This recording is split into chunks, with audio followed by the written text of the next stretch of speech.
Hello everyone, क्या हाल चाल आप लोगों के। देखो, आज अपन जो अम्ल क्षार वाला चैप्टर है उसको आगे बढ़ा रहे हैं। कल अपन ने लास्ट क्लास में बात की थी कि अम्ल की जो रासायनिक गुण होते हैं वो क्या होते हैं। तो देखो, समरी अपन को याद होनी चाहिए चैप्टर की, थोड़ा रिवीजन होना चाहिए ताकि अपन को समझ में आए कि अपन पढ़ क्या रहे हैं। तो कल मैंने आपको रासायनिक गुणों की बात की थी। तो रासायनिक गुण का मतलब होता है कि अम्ल और क्षार अभिक्रिया द्वारा कौन कौन से उत्पाद देते हैं। तो देखो, सबसे पहले मैंने बताया था कि अम्ल यदि धातुओं से क्रिया करेंगे तो क्या बनाएंगे बताओ, हाइड्रोजन गैस देते हैं। जबकि यदि अम्ल यदि कार्बोनेट या बाइकार्बोनेट से रिएक्शन करने के साथ कौन सी गैस देते हैं, CO2 गैस देते हैं।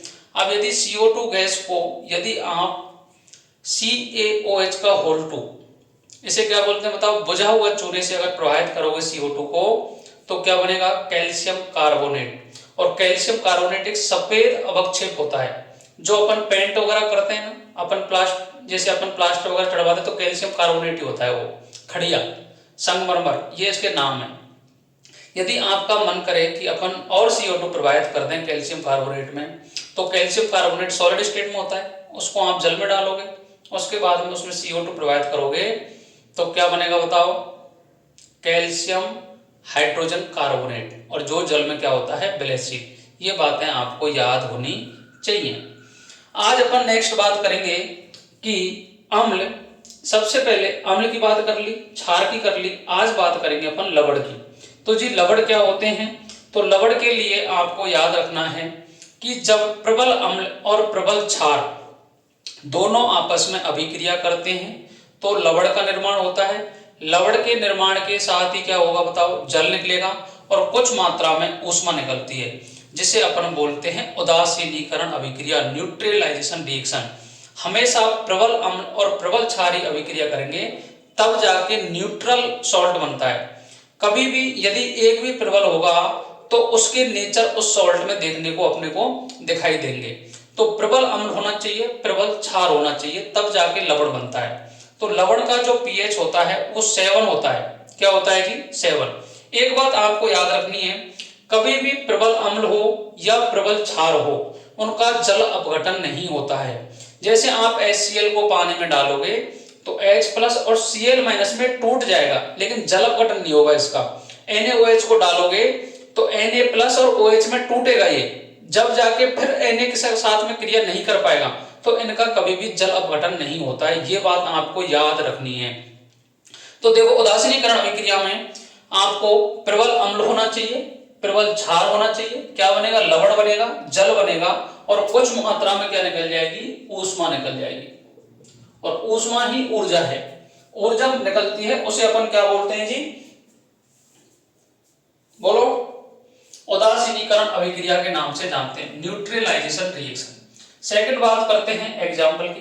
देखो, HCl एक्वस होना चाहिए, NaOH एक्वस होना चाहिए, NaCl बनेगा एक्वस और H2O। तो NaCl क्या है, यहाँ सॉल्ट है।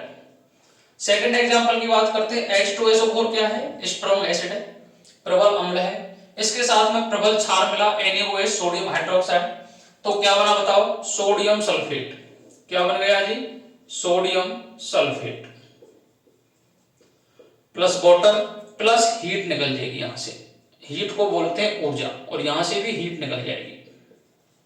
आई बात समझ में। इस तरीके से आपको याद रखना है। इसके बिहार पर मैं आपको जो एनसीईआरटी है उसमें एक क्वेश्चन है जो आपको आना चाहिए, ये हमारे इंपॉर्टेंट है। देखिएगा, क्या होता है जब एक परखनली में एक अम्ल, परखनली में क्या है, एक अम्ल है का विलयन एक क्षार के विलयन के साथ, क्षार का विलयन दे रखा है, के साथ मिलाया जाता है तो क्या घटना घटित होती है। तो आपको बताओ, सबसे पहला ऑप्शन दे रखा है आपको, विलयन का ताप बढ़ता है।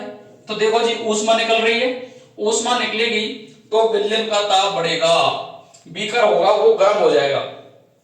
विलयन का ताप घटता है क्या, नहीं, ऐसा तो एंडोथर्मिक रिएक्शन में होता है, ऊष्मा शोषी अभिक्रियाओं में। विलयन के ताप समान रहता है क्या, कभी भी समान नहीं रहेगा, क्योंकि जब रिएक्शंस होगी तो ऊष्मा निकलेगी तो विलयन का ताप बढ़ेगा, बीकर गर्म हो जाएगा।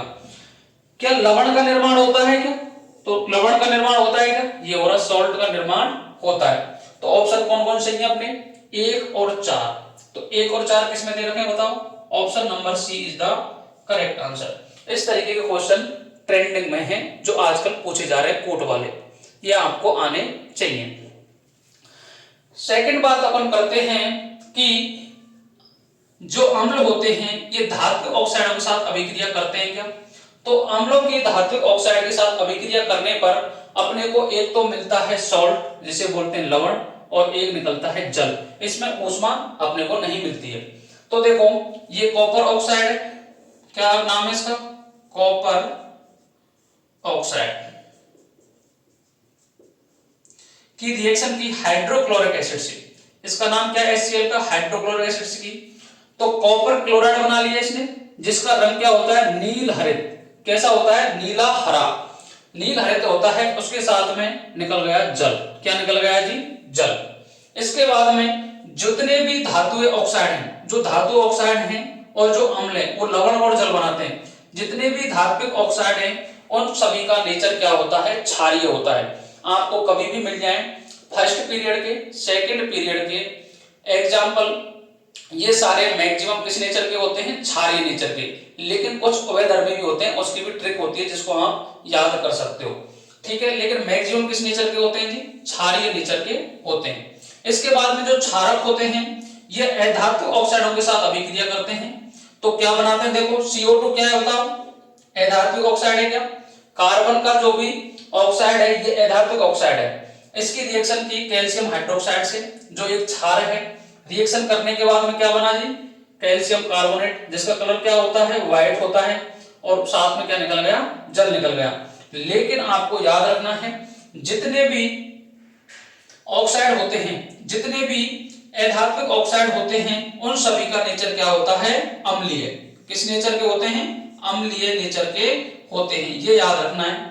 दूसरी इसकी ट्रिक है, यदि आपको सेंट्रल एटम जो केंद्रीय परमाणु दे रखा है, यदि उसकी ऑक्सीडेशन स्टेट +4 से ज्यादा है या +4 से ज्यादा है तो वो सारे किस नेचर के होंगे? अम्लीय नेचर के होते हैं। यदि सेंट्रल एटम की ऑक्सीडेशन स्टेट +1 आ रही हो, +2 आ रही हो, +3 आ रही हो, वो सारे किस नेचर के होंगे? क्षारीय नेचर के होते हैं। ये बात आपको याद रखनी है। YouTube पे सर्च करोगे तो पुरानी वीडियोज में ये पढ़ा हुआ है कि किस तरीके से अपन अम्लीय, क्षारीय और अवैधर्मी ऑक्साइडों का पता कर सकते हैं। 5 मिनट की वीडियो देख लेना, एक क्वेश्चन आपको देखने को पेपर में मिल सकता है इससे। अब इसके बाद जो नेक्स्ट बात है कि आपने HCl को लिया, H2SO4 को लिया, NaOH को लिया, इन सभी को यदि आप शुष्क अवस्था में ले रहे हो, ड्राई फॉर्म में ले रहे हो, तो ये कभी भी आपके क्या नहीं करते? आयन प्रोड्यूस नहीं करते हैं। तो ऐसा आपका एनसीईआरटी में क्वेश्चन दे रखा है कि कोई भी चरण पत्र दे रखा है, आपने ड्राई HCl का प्रयोग किया है वहां, तो उसके साथ में कोई भी अभिक्रिया नहीं होती है, क्योंकि ड्राई फॉर्म में रहने पर ये अपने आयनों में नहीं टूटते। आयनों में नहीं टूटेंगे तो वैद्युत का चालन भी नहीं करेंगे, कलर शो भी नहीं करेंगे, कुछ भी रिएक्शन शो नहीं करते हैं। लेकिन जब इनको पानी में डाल देते हैं अपन तो ये आयनों में टूट जाते हैं, और आयनों में टूटने के कारण ही क्या करते हैं? विद्युत का प्रवाह करते हैं। तो इसलिए अम्ल और क्षार का जलीय विलयन विद्युत का स्वचालक होता है, ये बात आपको याद रखनी है। लेकिन यदि वह जलीय विलयन नहीं दे रखा है, यदि शुष्क अवस्था में है, तो वो क्या होते हैं? विद्युत के कुचालक होते हैं। ये बात आपको याद रखनी है। नेक्स्ट बात है कि आप जैसे ही जल में डालोगे इनको, जैसे आपने अम्ल क्षारकों में समानता क्या होती है, सबसे पहले आपको याद रखना है। तो अम्ल और क्षार दोनों क्या करते हैं जी? विद्युत का चालन करते हैं। किस अवस्था में करते हैं? जलीय अवस्था में करते हैं। तो HCl को आपने पानी में डाला तो ये H+ और Cl- में टूट जाएगा। इसके बाद में NaOH को डाला जल में तो ये Na+ और OH- में टूट जाएगा। लेकिन आपके दिमाग में आना चाहिए कि ग्लूकोज और एल्कोहल कभी भी विद्युत का चालन नहीं करते हैं। इसका रीजन क्या है? क्योंकि ग्लूकोज क्या है? आणविक सॉलिड है, आणविक ठोस है, इसमें आयन नहीं होते हैं, ना एल्कोहल में आयन होते हैं, क्योंकि वो फिनॉक्साइड आयन, एक तो एथोक्साइड आयन बनता है और H+ बनता है, जो क्या होते हैं? बोलो कॉन्जुगेशन में होते हैं। इसलिए वो कभी भी आपको ये चीज शो नहीं करते हैं, क्योंकि इसमें H बॉन्डिंग मिलती है। एल्कोहल में क्या मिलती है? H bonding. और ग्लूकोज क्या है? मॉलिक्यूलर सॉलिड है, जो आयनों में कभी भी नहीं टूटता है। तो याद रख लोगे, ग्लूकोज और एल्कोहल कभी भी विद्युत का चालन नहीं करते हैं। इसके बाद देखो, जलीय विलयन में अम्लीय और क्षारक की प्रकृति क्या होती है बताओ। यदि आपने एसिड को डाला तो Cl माइनस में टूट गया, और ये H प्लस में टूटा, H plus plus Cl minus. तो जो H प्लस है ये कभी भी अकेला नहीं रहता है, ये पानी के साथ में रिएक्शन करेगा और हाइड्रोनियम आयन बना लेगा। इसको क्या बोलते हैं जी? Hydronium ion. इसके बाद में कैल्शियम हाइड्रोक्साइड ने रिएक्शन की जल से, तो कैल्शियम +2 में टूट गया और 2OH माइनस में टूट गया। तो जलीय विलयन में ये आयन प्रोड्यूस करते हैं, इसलिए ही ये विद्युत का चालन करते हैं, जबकि ग्लूकोज और एल्कोहल में ऐसा नहीं पाया जाता है। इसमें H बॉन्ड पाया जाता है, इसलिए विद्युत का चालन नहीं करते हैं। दूसरी बात आती है कि अम्ल में जल मिलाना चाहिए या जल में अम्ल मिलाना चाहिए। ये दोनों क्वेश्चन आपके एनसीईआरटी में दे रखे, तो आप बताइएगा मेरे को इसका आंसर क्या रहने वाला है। तो देखो समझिएगा, जो एसिड्स होते हैं इनकी जो रिएक्शंस होती हैं ये अत्यधिक ऊष्माक्षेपी प्रकृति की होती है। ऊष्माक्षेपी का मतलब मैंने आपको फर्स्ट चैप्टर में बताया था कि ऐसी अभिक्रियाएं जिनके दौरान ऊष्मा यदि निकल रही है तो वो क्या कहलाएंगी? ऊष्माक्षेपी अभिक्रिया कहलाएंगी। अब जैसे एसिड होते हैं ये हाईली एक्सोथर्मिक होते हैं। हाईली एक्सोथर्मिक रिएक्शन होने के कारण यदि आप काफी बार प्रैक्टिकल लैब में देखोगे, यदि आपने जैसे ये टेस्ट ट्यूब है, टेस्ट ट्यूब में एसिड पड़ा है और एसिड में आपने एक साथ पानी डाल दिया, एक साथ पानी डालोगे तो एक्सोथर्मिक रिएक्शन होने के कारण वो एसिड बाहर परख नली से बाहर आ जाता है। बाहर आने पर वो काफी बार स्टूडेंट की शर्ट वगैरह पर लग जाता है, जिससे वो जलने के चांस रहते हैं। तो इसके लिए सलाह दी जाती है कि आपको एसिड लेना है और एसिड में पानी को ड्रॉप बाय ड्रॉप डालना होता है ताकि वह आसानी से उसमें मिल सके। तो अपन अम्ल में ड्रॉप बाय ड्रॉप क्या मिलाते हैं? पानी मिलाते हैं, ना कि पानी में अम्ल मिलाते हैं। ये इसका रीजन क्या है? अत्यधिक ऊष्माक्षेपी अभिक्रिया होने के कारण। तो कौन सा सही है बताओ? अम्ल में जल मिलाना चाहिए, और वो भी कैसे? ड्रॉप बाय बूंद बूंद करके, बूंद बूंद करके। ये 10th के लिए वेरी वेरी इंपॉर्टेंट क्वेश्चन है जो आपको समझ में आना चाहिए। इसके बाद आता है तनुकरण। तनुकरण एक होता है डाइल्यूशन और एक होता है कंसंट्रेट। डाइल्यूशन का मतलब होता है जिसमें पानी की मात्रा ज्यादा होती है, उसे बोलते हैं डाइल्यूशन। और एक होता है कंसंट्रेट जिसमें पानी की मात्रा कम होती है, उसे बोलते हैं कंसंट्रेट। तो समझिएगा, डाइल्यूशन का मतलब क्या होता है? जल में अम्ल या क्षारक मिलाने पर आयन की सांद्रता में H3O हो सकता है, हाइड्रोनियम आयन या हाइड्रोक्सिल आयन में प्रति इकाई आयतन में कमी होती है। इसे बोलते हैं तनुकरण। तनुकरण का मेन मकसद क्या है? पानी को मिलाना। इसे क्या कहते हैं अपन? बोलो। तनुकरण कहते हैं, जिसमें आयनों में कमी हो जाती है। हाइड्रोनियम आयन हो सकता है या हाइड्रोक्सिल आयन हो सकता है, इसकी कमी को क्या बोलते हैं? तनुकरण। और देसी भाषा में क्या बोले? यदि किसी सॉल्यूशन में आप पानी मिला रहे हो तो उसे बोलते हैं डाइल्यूशन। आई बात समझ में? नेक्स्ट टॉपिक अपन स्टार्ट करते हैं इसी में, पीएच स्केल, जो आपके वेरी वेरी इंपॉर्टेंट है, क्वेश्चन देखने को मिल सकता है।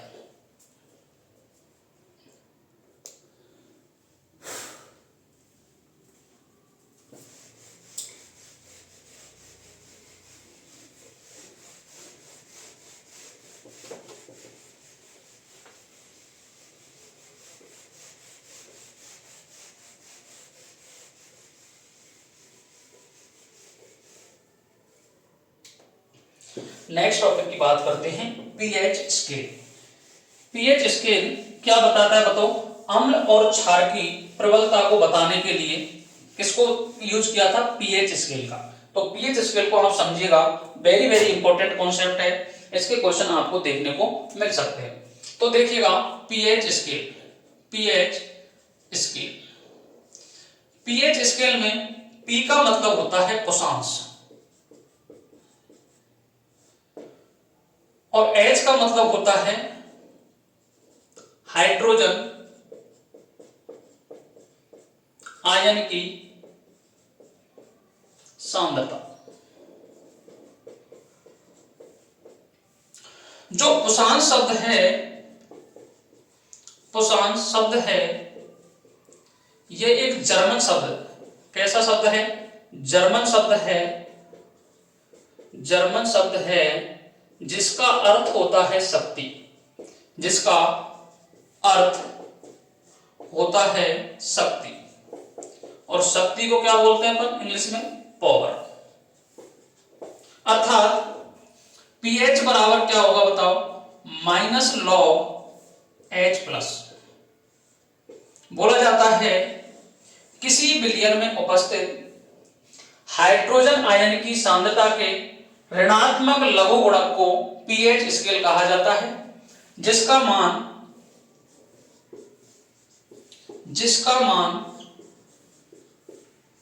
0 से 14 के मध्य होता है, मध्य होता है। एक्चुअल में क्या बता रहा है बताओ? हाइड्रोजन आयन की सांद्रता को बताता है। pH स्केल किसके द्वारा दिया गया? तो सोरेनसन नामक साइंटिस्ट के द्वारा क्या दिया गया था?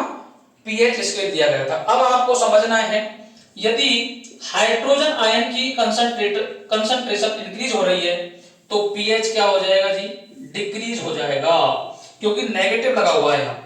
इसके बाद में यदि H प्लस की कंसंट्रेशन डिक्रीज हो रही है तो pH क्या होगा? इंक्रीज होगा। बोलो आई बात समझ में? तो देखो समझिएगा आगे। नेक्स्ट,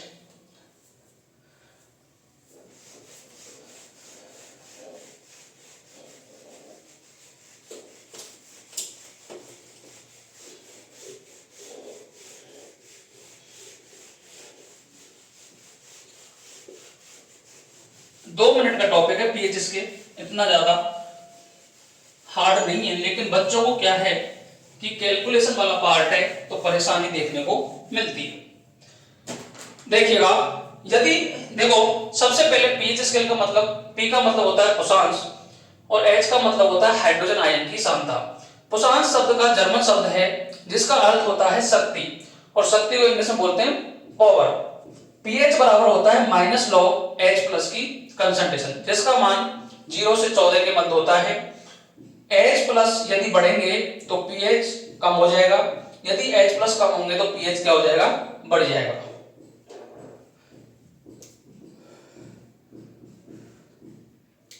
नेक्स्ट बात करते हैं इसमें। देखो, यदि pH का मान 0 से 7 के मध्य है तो ये किस नेचर का होगा बताओ? अम्लीय नेचर।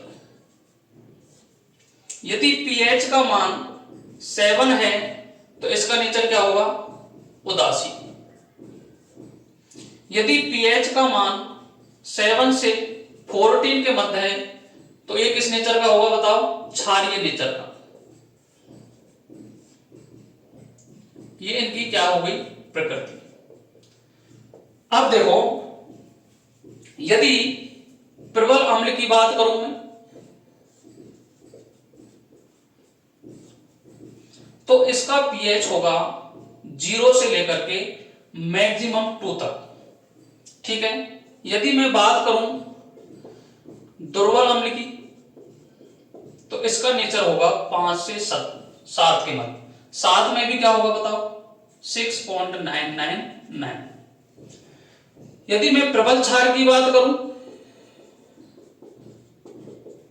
तो मान सकते हैं 10 से 14 के मध्य होगा। यदि मैं दुर्बल क्षार की बात करूं तो 7.1 से लेकर के 9 तक मान सकते हैं। ये इसकी रेंज रहती है। तो आपको याद रखना है, यदि pH का मान कम है तो प्रबल अम्ल होगा, यदि pH का मान सर्वाधिक है तो प्रबल क्षार होगा। तो आप देखेंगे कि यदि प्रबल अम्ल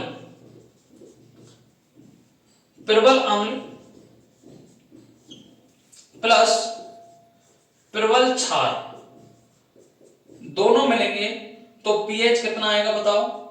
7। ये याद रखना है क्योंकि उदासीन आने वाला है। यदि मैं बात करूं प्रबल अम्ल प्लस दुर्बल क्षार, इसका पीएच कितना आएगा बताओ, बोलो 7 से कम। इसका पीएच कितना आएगा, 7 से कम। यदि मैं बात करूं दुर्बल अम्ल प्लस प्रबल क्षार, प्रबल क्षार, तो जो इसका पीएच होता है ये 7 से ज्यादा होता है। इसका नेचर क्या होगा बताओ, उदासीन। इसका नेचर क्या होगा बोलो, अम्लीय। इसका नेचर क्या होगा, क्षारीय। आपके दिमाग में आ रही होगी बात कि इनके एग्जाम्पल क्या है, क्योंकि सबसे पहले जो काम की चीजें हैं वो आते हैं एग्जाम्पल। तो हम बात करेंगे एग्जाम्पल की। ये बात आपको समझ में आ गई, बोलो। पोसांस हाइड्रोजन आयन की सांद्रता, ये क्या होता है, negative logarithm of H plus ion is called pH scale, ये इंग्लिश में इसको बोलते हैं। ठीक है, अब बात आती है एग्जाम्पल की।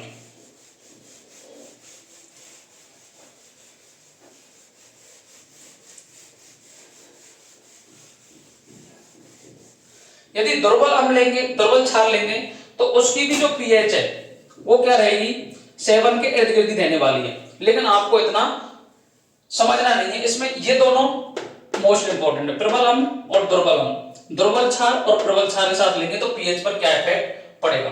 एग्जाम्पल की बात करते हैं पहले। प्रबल अम्ल प्लस प्रबल क्षार इन कन्वर्ट लवण प्लस जल। दूसरी बात करता हूं मैं, प्रबल अम्ल प्लस दुर्बल क्षार इन कन्वर्ट लवण प्लस जल। लवण तो सभी में बनेगा। दुर्बल अम्ल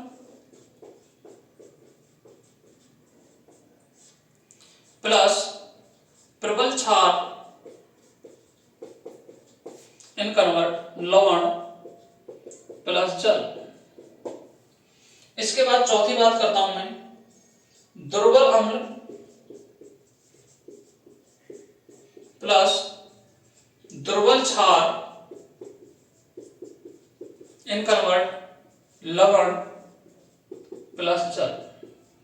ये 4 टर्म आपको याद रखनी है, जिसमें देखो प्रबल अम्ल की मैं बात करूं तो HCl प्लस NaOH इन कन्वर्ट NaCl प्लस H2। तोड़ो इनको, प्लस माइनस, इसके प्लस से इसका माइनस, इसके माइनस से इसका प्लस, तो ये सॉल्ट बन गया। बोलो, ये सारे एक्वस सॉल्यूशन है। कैसे सॉल्यूशन है, एक्वस। ये भी एक्वस ही है और ये लिक्विड फॉर्म है। इसके बाद प्रबल अम्ल की बात करूं मैं तो मैं बात करूंगा HCl की। दुर्बल क्षार आपको पता है NH4OH ले लो हम, इसका प्लस इसमें माइनस, इसका प्लस इसका माइनस, क्या बनेगा बताओ, NH4Cl ammonium chloride plus H2। अब देखो इसमें प्रबल क्या है, अम्ल है, दुर्बल क्या है, क्षार है, तो इसका पीएच कितना आएगा बताओ, 7 से कम आने वाला है। तो जो सॉल्ट बनेगा, जो ये सॉल्ट बनेगा, इसका नेचर किस नेचर का होगा बोलो, इसका नेचर किसका होगा, अम्लीय नेचर का होने वाला है, क्योंकि इसमें प्रबल अम्ल है। इसके बाद मैं दुर्बल अम्ल की बात करता हूं, CH3COOH प्लस NaOH, ये भी एक्वस है, ये भी एक्वस है, क्या बनेगा बताओ, CH3COONA सोडियम एसीटेट। क्या नाम है इसका, सोडियम एसीटेट प्लस जल। बोलो किस नेचर का है ये दुर्बल है, ये प्रबल है, तो इसका पीएच कितना आने वाला है, 7 से ज्यादा आने वाला। तो किस नेचर का होगा बोलो, क्षारीय नेचर का। दुर्बल अम्ल की बात करता हूं, CH3COOH NH4OH, क्या बनेगा बताओ, CH3COONH4 plus H2 ammonium acetate. इसका नाम क्या है, अमोनियम एसीटेट। इस तरीके से आपको याद रखना है किसका पीएच कितने आने वाला है। अब मैं बात करता हूं कुछ एग्जाम्पल की, कि आपके जो एनसीईआरटी में दे रखे हैं कुछ एग्जाम्पल जिनको अपन को आना चाहिए।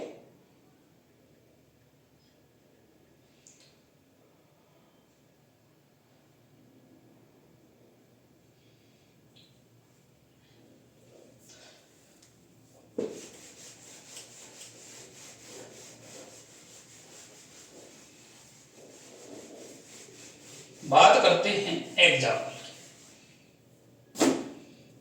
देखो एग्जाम्पल, जठर रस,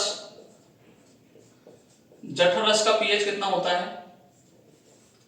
नींबू का रस, जल, और जल भी कौन सा? आसुत।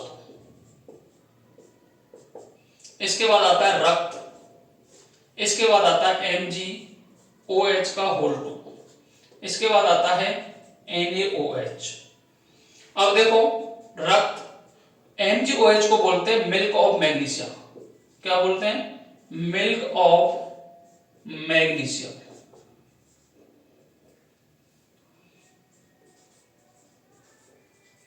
Milk of magnesium.